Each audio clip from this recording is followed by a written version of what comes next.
मियाँ और मैयाँ, एक तरफ मियाँ यानी बांग्लादेशी घुसपैठ और दूसरी तरफ मैयाँ यानी मैयाँ समान योजना। इन दोनों के बीच में झारखंड की राजनीति पिस रही है और जो मूल सवाल हैं आम जनता के, वो सवाल गायब है। अगर हम भाजपा की तरफ से देखें तो भाजपा हर मुद्दे पर सिर्फ बांग्लादेशी घुसपैठ के सवाल को मजबूत करना चाहती है और उनका अपना एक तर्क है कि बांग्लादेशी घुसपैठ राज्य के अस्तित्व का सवाल है। बांग्लादेशी घुसपैठ अगर हावी होते हैं तो राज्य का अस्तित्व समाप्त हो जाएगा, ये उनका एक तर्क है। एक तरफ मैया सम्मान योजना यानी जेएमएम की तरफ से, हेमंत सोरेन की तरफ से, उस पर कल्पना सोरेन, बेबी देवी और ये दीपिका पांडे सिंह ने मैया सम्मान यात्रा भी निकाला है। लेकिन कई सवाल ऐसे हैं जो गौन हो चुके हैं।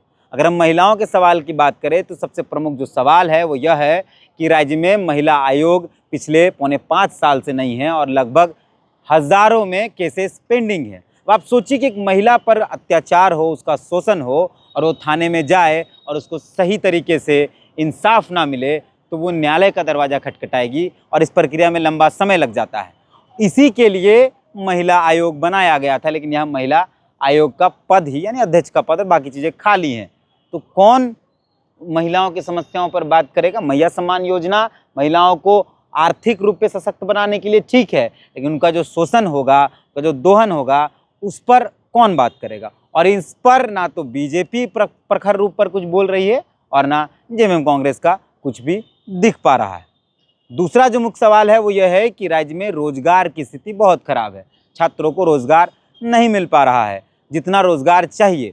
स्वरोजगार के जो मसले हैं, अगर हम झारखंड के मुख्यमंत्री का रोजगार सृजन योजना पर बात करें तो वो थोड़ा बहुत चल पाया है, लेकिन सरकारी नौकरियों की स्थिति बहुत खराब है। इस पर ना तो बीजेपी प्रखर होकर बात कर रही है और ना ही जेएमएम कांग्रेस का बहुत मजबूत आवाज़ कुछ दिखाई पड़ता है। हालांकि कई छात्र संगठन हैं, कई युवा संगठन हैं जो इस मसले पर प्रखर होकर बोल रहे हैं, लेकिन प्रमुख जो पार्टियां हैं वो मौन हैं।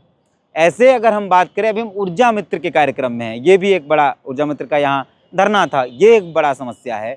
इस पर भी राज्य सरकार ना ही विपक्ष इस पर कुछ बात करने को तैयार है। अब सोचिए कि रांची के अंदर स्मार्ट मीटर लगा है, हम ऊर्जा मित्रों की तरफ से बात कर रहे हैं कि रांची के अंदर स्मार्ट मीटर लगा है और स्मार्ट मीटर के लगने से लगभग 450 ऊर्जा मित्रों की नौकरी चली गई। एक तरफ रोजगार है नहीं, दूसरी तरफ जिनका था उनका भी चला गया है। लेकिन इस पर भी बीजेपी, जेएमएम कांग्रेस दोनों मौन है। मियाँ और मैया करने वाले दोनों मौन है, जबकि प्रमुख मुद्दे में यह होना चाहिए था। दूसरा बात है कि अब पूरे राज्य में जब स्मार्ट मीटर लग जाएगा तो लगभग 6500 ऊर्जा मित्रों की नौकरी चली जाएगी। इस पर भी दोनों मौन हैं। आगे आते हैं। अब आप सोचिए कि झारखंड में सड़क नहीं है कई जगहों पर, अभी भी कई इलाकों में, कई गांव में, सैकड़ों ऐसे गांव हैं जहां पर सड़क तक नहीं पहुंच पाई है। राज्य के 24 साल हो गए, लगभग सभी ने बराबर शासन किया है, चाहे बीजेपी हो, जेएमएम हो, चाहे कांग्रेस हो, चाहे आरजेडी हो, सबने मिलकर बराबर शासन किया, आजसू हो, बराबर शासन किया है।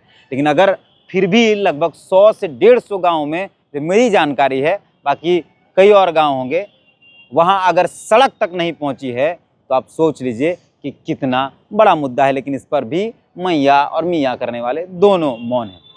स्वास्थ्य पर आते हैं। आपको जानकारी होगी कि पिछले 3-4 महीने में जब से मौसम खराब होता है, बरसात का मौसम आता है और बारिश होती है, तो खासकर संथाल परगना के इलाके में, अब तो रांची में भी डायरिया का प्रकोप लग गया है, खासकर संथाल परगना के इलाके में सैकड़ों की संख्या में लोग मर जाते हैं।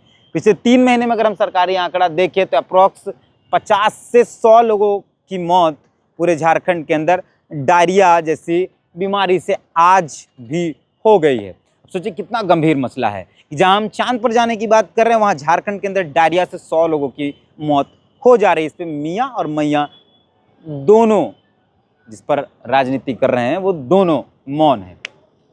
और ऐसे कई मसले हैं जिस पर बात होने की आवश्यकता है। एक शॉर्ट पीरियड में हम आपको जो प्रमुख मुद्दे हैं वो समझाने के लिए आए हैं। राज्य में विद्यालय यानी पढ़ाई लिखाई की व्यवस्था बहुत खराब है। झारखंड में जितने स्कूल हैं वहाँ राइट टू एजुकेशन है नहीं, उनको राइट टू भोजन है। मतलब खाना मिलेगा, पढ़ाई मिले ना मिले, मिड डे मिलेगा जरूर, चाहे जैसे भी मिले, लेकिन पढ़ाई मिले ना मिले। आप देख लीजिए, बच्चों को बुलाया खिचड़ी के लिए जाता है, अच्छी पढ़ाई के लिए नहीं बुलाया जाता है।